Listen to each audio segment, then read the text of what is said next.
বাংলাদেশ থেকে পালাচ্ছেন ভারতীয়রা কি?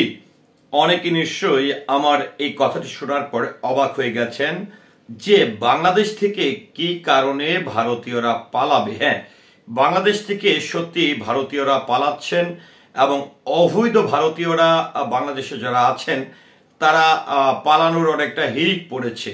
এটি নিয়ে বাংলাদেশের একটি সুনামধন্য গণমাধ্যম দৈনিক জনকণ্ঠ 7 ফেব্রুয়ারি 2025 এমন শিরোনামে যে বাংলাদেশে অবৈধ ভারতীয়দের পালানোর হিড়িক, তার মানে কি আমরা ধরে নিতে পারি যে বাংলাদেশে প্রচুর পরিমাণের অবৈধ ভারতীয়রা ছিলেন?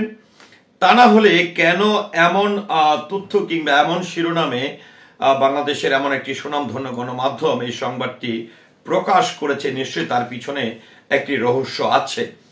তো এই যে বাংলাদেশ থেকে আসলে অবৈধ ভারতীয় কারা ছিল, কারা পালাচ্ছেন এবং এই পালানোর বিষয়টি নিয়ে দৈনিক জনকণ্ঠ পত্রিকা যে সংবাদটি প্রকাশ করেছে সেটি একটু আপনাদের সামনে আমি উপস্থাপন করছি যে এরা কারা, যারা ভারতীয়রা অবৈধভাবে এই বাংলাদেশে অবস্থান নিয়েছিল কিংবা বাংলাদেশে তারা অবস্থান নিয়ে বিভিন্ন জায়গায় তাদের কার্যক্রম ছিল।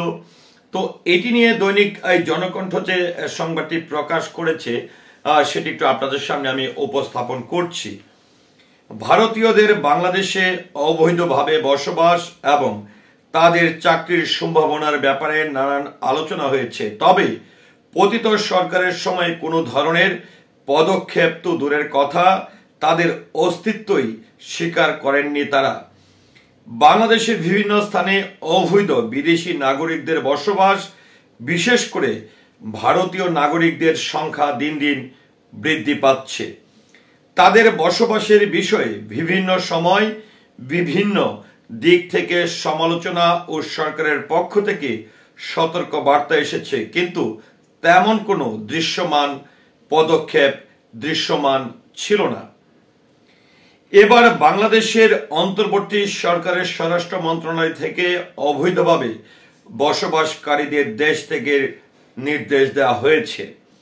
জানা গেছে বাংলাদেশে 50,000 বিদেশি নাগরিক ডিসেম্বর মাসে তাদের আবেদন করে দেশ ছাড়ার নির্দেশ দেওয়া হয়। সেই নির্দেশনা অনুযায়ী জানুয়ারি মাস পর্যন্ত 15,618 জন নাগরিক বাংলাদেশ ছেড়ে চলে যান। এখনো 33,648 জন বিদেশি নাগরিক অবৈধভাবে এই দেশে অবস্থান করছেন। অবৈধ এই নাগরিকদের বিষয়ে করণীয় নির্ধারণে 11 সদস্যের টাস্ক ফোর্স গঠন করেছে স্বরাষ্ট্র মন্ত্রণালয়। স্বরাষ্ট্র মন্ত্রণালয়ের সুরক্ষা সেবা বিভাগের অতিরিক্ত সচিবকে এই দায়িত্বটি দেওয়া হয়েছে। স্বরাষ্ট্র মন্ত্রণালয়ের ইমিগ্রেশন ও পাসপোর্ট অধিদপ্তরের ডিআইপি ভিসা শাখা থেকে জানা যায় গত 8 ডিসেম্বর বৈধ ভিসা ছাড়া বাংলাদেশে বসবাসকারী বিদেশি নাগরিকদের নিয়ম অনুযায়ী প্রয়োজনীয় ব্যবস্থা গ্রহণের পরামর্শ দেয় স্বরাষ্ট্র মন্ত্রণালয়। সেই সঙ্গে সতর্ক করা হয় ভিসার মেয়াদ না বাড়ালে বা নবায়ন না করলে আইনি ব্যবস্থা নেওয়া হবে। গত 31 ডিসেম্বর পর্যন্ত পাসপোর্ট অধিদপ্তরের ভিসার মেয়াদ বাড়াতে বা নবায়ন করতে 15,000 আবেদন জমা পড়ে। এর মধ্যে বেশিরভাগই ভারতীয়, এছাড়া চীন ও দক্ষিণ কোরিয়ার নাগরিকও রয়েছে। পুলিশের বিশেষ শাখা এসবি সূত্র থেকে জানা গেছে বাংলাদেশে অবস্থানরত ভারতীয়দের মধ্যে 27,000 নাগরিকের ভিসার মেয়াদ শেষ হয়ে গেছে। মেয়াদ উত্তীর্ণ ভিসা নিয়ে বাংলাদেশে বসবাসকারী বিদেশিদের মধ্যে চীনের নাগরিকরা দ্বিতীয় স্থানে ছিল। প্রায় 10,000 চীনা নাগরিকের ভিসার মেয়াদও শেষ হয়ে গেছে।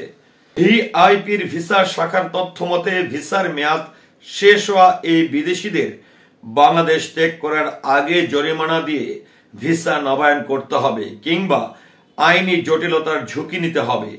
এই পদক্ষেপের মাধ্যমে বাংলাদেশ সরকার দেশের নিরাপত্তা এবং আইন শৃঙ্খলা রক্ষা করার সচেষ্ট থাকবে। তবে এই ধরনের সমস্যাগুলোর সমাধান স্বচ্ছতা, কঠোরতা এবং দীর্ঘমেয়াদী পরিকল্পনার প্রয়োজন, যাতে ভবিষ্যতে এসব সমস্যা পুনরায় সৃষ্টি না হয়। তো ভিউয়ার্স, এই যে ভিসাহীন কিংবা যারা অবৈধভাবে বাংলাদেশে বসবাস করছেন তাদের জন্য আসলে বাংলাদেশ সরকার যে উদ্যোগটি গ্রহণ করেছেন এটি নিয়ে আপনার মতামতকে আশা করছি কমেন্টের মাধ্যমে জানাবেন। সেই সাথে পুরো ভিডিওটির সঙ্গে থাকার জন্য সকলের প্রতি কৃতজ্ঞতা এবং ধন্যবাদ জ্ঞাপন করছি। আসসালামু আলাইকুম।